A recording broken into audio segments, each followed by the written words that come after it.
কিন্তু সুপ্রিয় দর্শক শ্রোতা দেশ ও প্রবাস থেকে যারা আমাদের সাথে সংযুক্ত আছেন, আমাদের ভিডিও দেখছেন অথবা শুনছেন, সবাইকে আন্তরিক প্রীতি ও শুভেচ্ছা জানিয়ে শুরু করছি আজকের নতুন একটা প্রতিবেদন।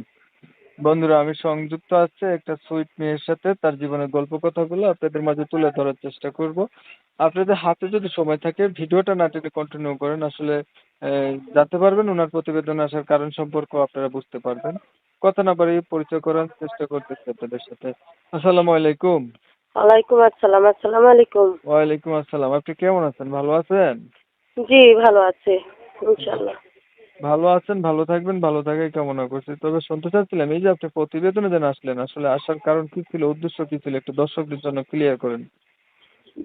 আসছি প্রতিবেদনের মাঝে, অনেক কষ্টে আছি। আম্মুকে নিয়ে, একটা মেয়ে আছে, মেয়েটাকে নিয়ে এখানে বিয়ে হয়েছিল, স্বামী ডিভোর্সে চলে গেছে। আম্মুটাকে নিয়ে আর বাচ্চাটাকে নিয়ে চলতে খুব কষ্ট হইতেছে। এই কারণে আসছিলাম প্রতিবেদনে যে একজন ভালো মনের মানুষ পাবো কিনা। মানে আপনার হচ্ছে বিয়ে হয়েছিল, আপনার হাজবেন্ডের সাথে ডিভোর্স হয়েছে, আপনার একটা মেয়ে জি, বাচ্চাও আছে, এখন এই জি, বাচ্চাটাকে নিয়ে আপনার চলতে ফিরতে অনেক সমস্যা।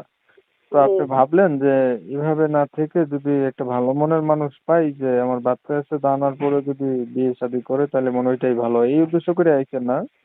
জি, জি। আচ্ছা, তো বর্তমানে আপনি থাকেন কার কাছে? আমার মার কাছে থাকি। আচ্ছা, আপনার বাবা নাই? জি না, বাবা নাই। আপনার বর্তমান বয়স কত? হবে 19-20 হবে আর কি। 20 হবে। আপনার বাচ্চা বলছিলেন আছে? জি, বাচ্চা আছে। বাচ্চার বয়স কত? 2 বছর। হুম। স্বামীর সাথে ডিভোর্স হয়ে গেছে না? জি। লেখাপড়া আপনি কিছু জানেন? জি না, লেখাপড়া জানি না। আমি নামাজ শিখে আছি, নামাজ রোজা করি। আপনি তো বিবাহিত, তাই না?